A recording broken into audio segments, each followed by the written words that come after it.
doit commencer à être honnête et à posséder nos sentiments. Appelez les choses comme elles sont. Arrêtez de jeter le blâme sur les autres. Personne ne peut ravager votre vie si vous ne leur permettez pas. Restez avec nous dans Jouissez de votre vie.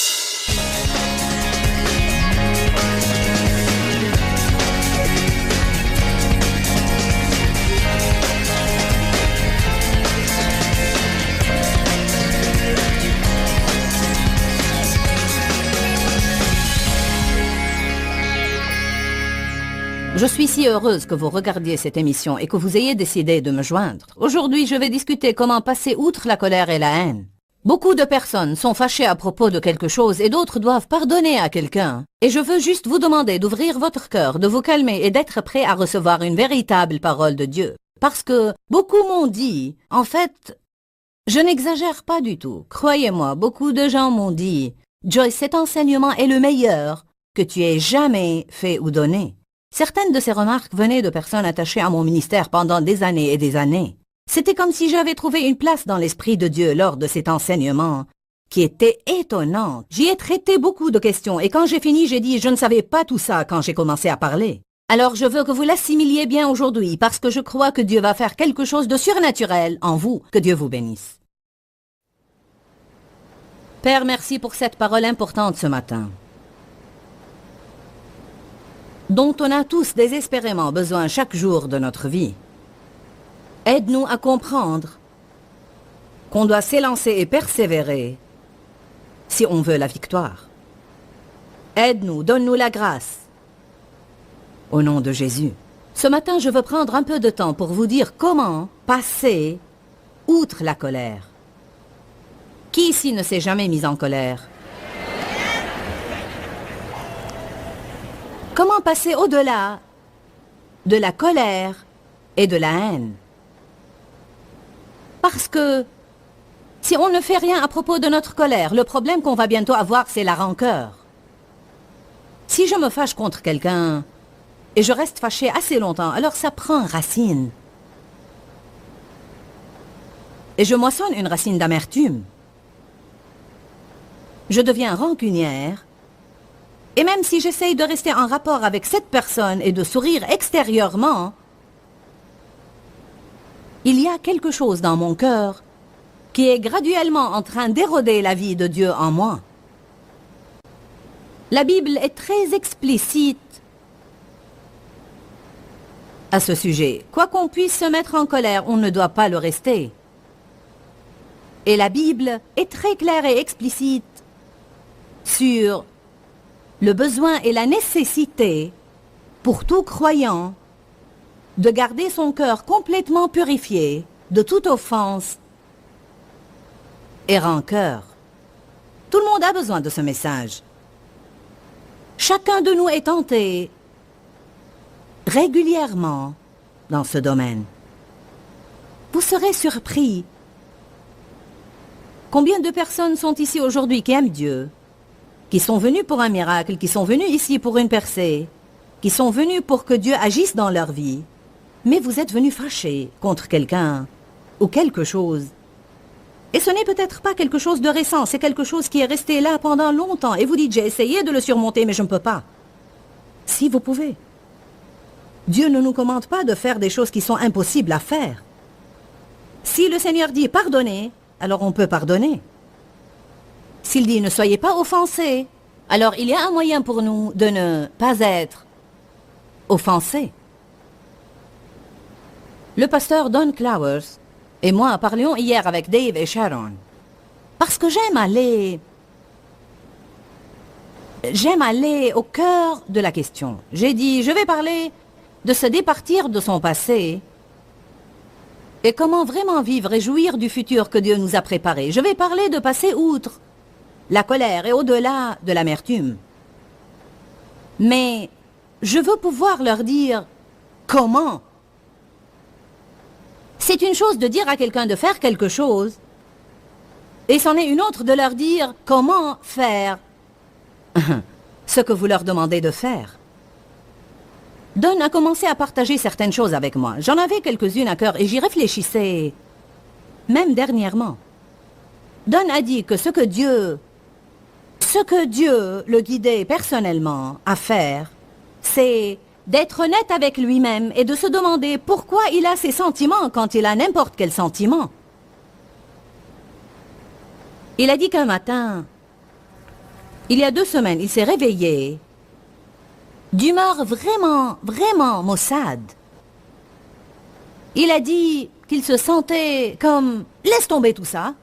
Je m'en fous de tout le monde. Je m'en fous de tout. Je ne veux plus faire ça. » Il avait un cas sévère de « je m'en foutisme ». Il a raconté qu'il a commencé à pratiquer ce que Dieu lui apprenait. Et il s'est demandé « Bon, d'accord. Qu'est-ce qui est vraiment derrière tout ça? » Vous devez recevoir quelque chose ce matin. Parce que très souvent, nous ne traitons que les symptômes externes. Mais il y a quelque chose dans notre intérieur qui alimente ces manifestations externes. On peut essayer de maîtriser cette émotion qu'on a dans notre intérieur, mais alors un autre vilain sentiment va surgir, peut-être d'une saveur un peu différente, mais qui vient toujours de la même racine. Racine pourrie égale toujours fruit pourri. J'utilise toujours un exemple explicatif dans mes messages. Vous avez tous eu cette expérience. Vous allez au frigo, vous ouvrez la porte et dites « Mais qu'est-ce qui pue comme ça ?» Oui, certains en témoignent. Ils disent « Ma vie est putréfiée ». Eh bien, ce que vous devez faire, c'est exactement ce que vous feriez avec votre frigo. Vous avez besoin de le vider pièce par pièce jusqu'à ce que vous découvriez d'où la puanteur vient. Vous ne devrez rien accepter de moins, parce que vaporiser un petit déodorant ne fera certainement pas l'affaire. Nous avons mis assez de déodorant sur notre vie.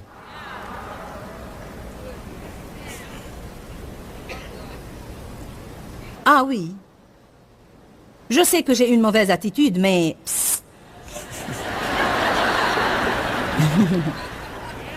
J'irai me faire imposer les mains. Non. Commencez par vous demander, mais de quoi s'agit-il vraiment?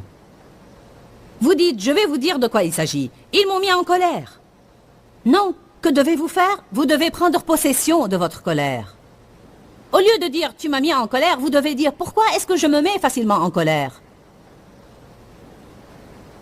Pourquoi je suis si insécurisée qu'à chaque fois que quelqu'un essaye de me donner un petit, tout petit, minuscule conseil, j'explose?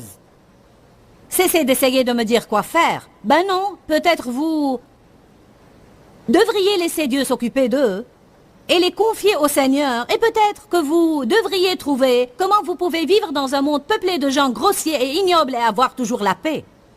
Même si vous vous débarrassez de cette personne qui vous froisse, le diable fournira 3 de plus demain, et encore 2 autres le jour suivant, et encore 10 le jour d'après. La solution donc n'est pas de se débarrasser des personnes qui nous ennuient. La solution, c'est de changer. Ne me faites pas taire, car je prêche bien.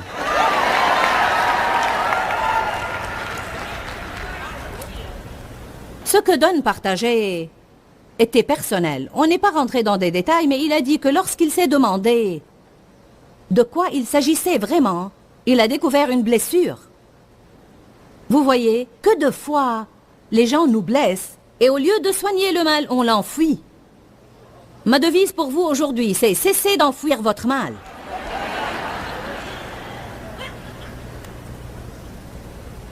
Des émotions enterrées vives ne meurent pas.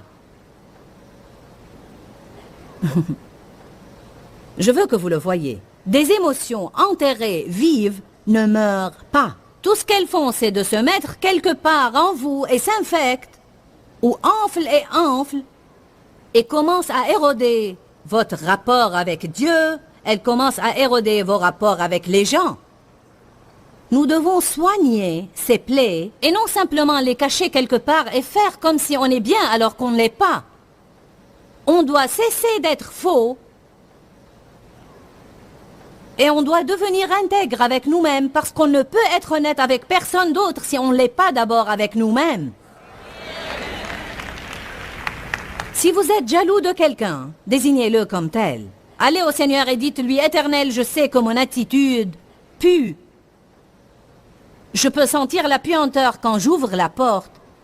Et je veux savoir pourquoi j'ai un problème de jalousie. Éternel, je veux connaître ce qui est en moi. Pourquoi j'ai ce problème? Peut-être que le Seigneur te le montrera tout de suite. Tu es insécurisé, tu ne sais pas qui tu es en Christ. Tu te compares aux autres personnes tout le temps. Tu n'as besoin de te comparer à personne parce que je t'aime. Et j'ai un plan pour toi. Ôte tes yeux d'eux et laisse-moi faire ma volonté dans ta vie. Amen. Denise, quand je t'ai dit que j'étais jalouse de ton ensemble, je plaisantais. Il est joli.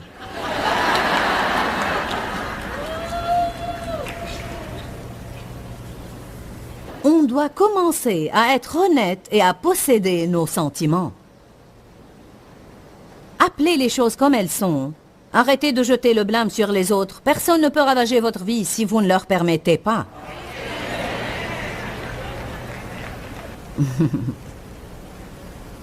Vous aussi, vous devez entendre ça.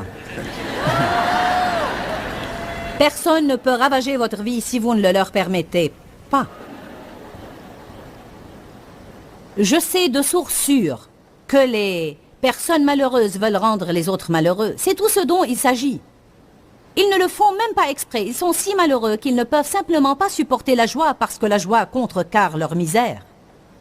Si vous êtes de mauvaise humeur, la dernière chose que vous voulez faire, c'est de vous rapprocher d'une personnalité pétillante et optimiste qui ne demande qu'à être heureuse et avoir du bon temps. Vous voulez les étrangler. Amen. Alléluia. Ma merveilleuse adjointe administrative a un tel tempérament pétillant. Elle est tout le temps avec nous dans nos voyages. Et quand je prêche et fais ses conférences, elle se pointe dans notre chambre vers 7 heures du matin, prépare le café et nous aide Dave et moi avec le petit déjeuner et quelques petits détails. Je ne suis pas d'un naturel enthousiaste quand je me lève le matin. Je veux du silence. Quand je fais 3 réunions et je me prépare pour la dernière le samedi, j'essaye de garder un certain degré de positivité pour que je puisse fonctionner ce matin-là jusqu'à ce que je me réveille totalement. Alors, elle vient frapper à la porte, je vais ouvrir, et elle me dit « Comment ça va ce matin ?» Elle dit que j'exagère. Alors je dis « Et toi, comment vas-tu ?» Là, je n'exagère pas du tout. Elle répond « Super, à merveille, et toi ?» Et moi, je suis comme...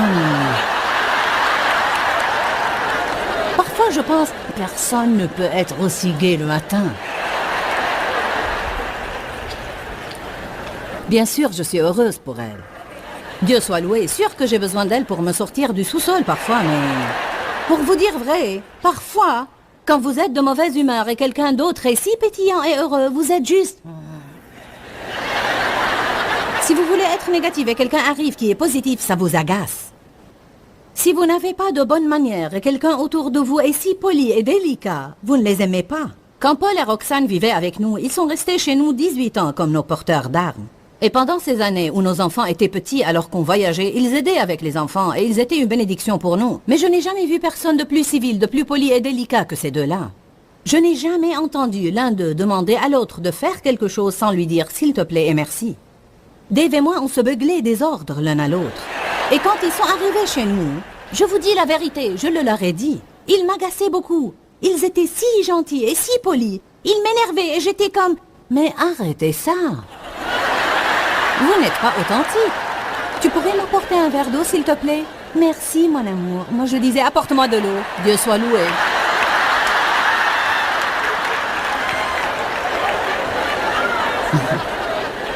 Dis, est-ce que je dis la vérité?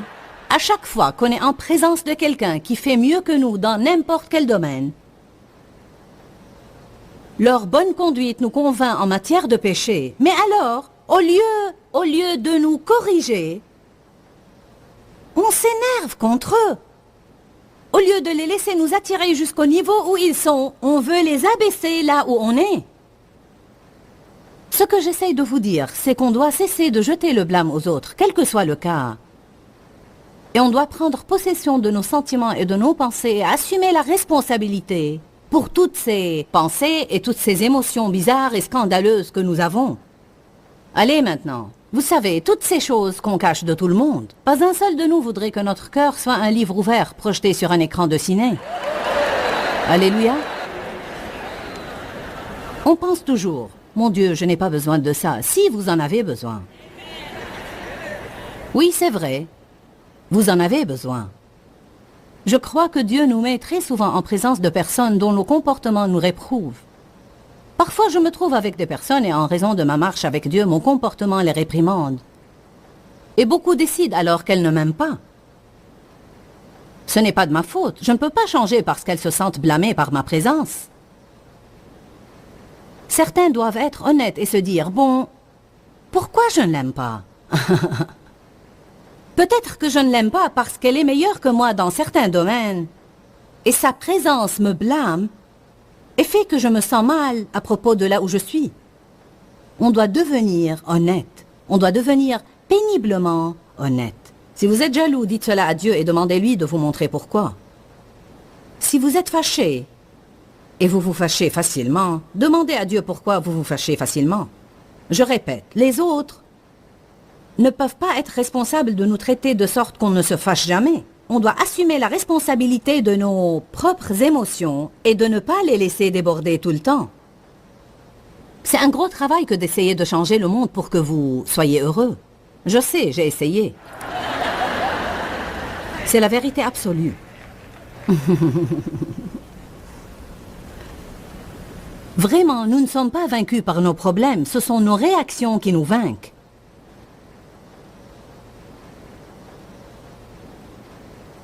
Il y a tant de choses dont on blâme les autres qui sont vraiment notre propre responsabilité. Très bien. Éphésiens 6:12. Car nous ne luttons pas contre la chair et le sang. Ce n'est pas à l'homme ou à des adversaires charnels que nous sommes affrontés, mais contre les dominations, contre les autorités, contre les princes de ce monde de ténèbres et contre les esprits méchants dans les lieux célestes. Alors que dit-il? Ce ne sont pas les gens qui sont notre problème, mais c'est le diable. Les gens ont-ils une responsabilité? Absolument. On a besoin de nous élever et de ne pas laisser le diable se servir de nous. L'ennemi recherche toujours le point faible pour en faire usage. Beaucoup d'entre vous, vous pourriez vous lever et me dire qui sont ces points faibles dans votre vie, de sorte que, quand Satan essaye de vous avoir, il va avoir recours à cette personne pour vous attaquer. Alléluia. Bien sûr, les gens ont une responsabilité et ils doivent changer. Mais si c'est là où ils en sont en ce moment, souvenez-vous où vous étiez et que vous étiez la même cause d'irritation à quelqu'un d'autre. Mais le fait qu'il soit énervant ne vous dispense pas de la responsabilité de ne pas vous énerver. Est-ce que je me fais comprendre? Je répète, je pense qu'on s'arrête si souvent ici parce que ce n'est pas douloureux pour moi de voir ce qui ne va pas en vous.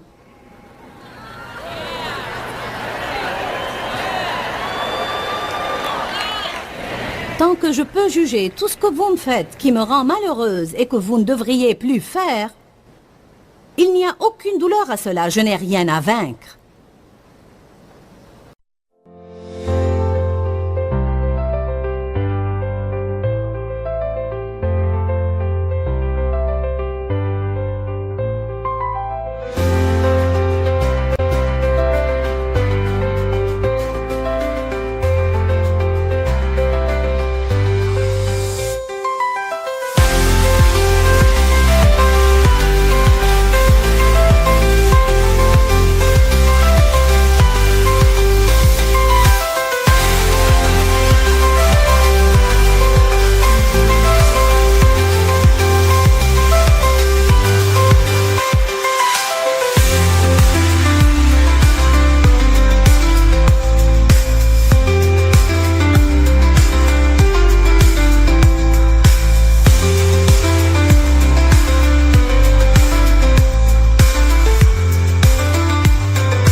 Et si je suis un brin trop religieuse, je peux même me sentir justifiée au sujet de la révélation que j'ai au sujet de votre problème.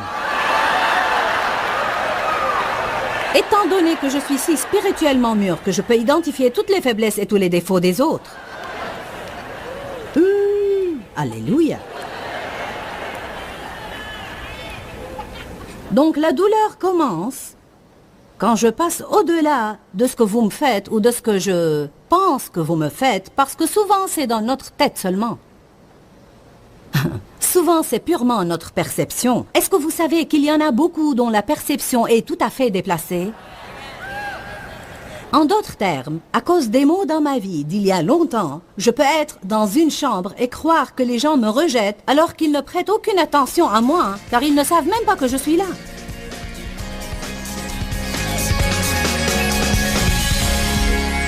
Prenez votre décision si vous ne l'avez pas encore fait. Je vais m'élancer et je vais persévérer.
Je vais passer outre la peine et la douleur et je vais sûrement avoir la victoire dans ma vie. Je crois que vous pouvez le faire. Dieu va vous aider. Je vais prier pour vous maintenant.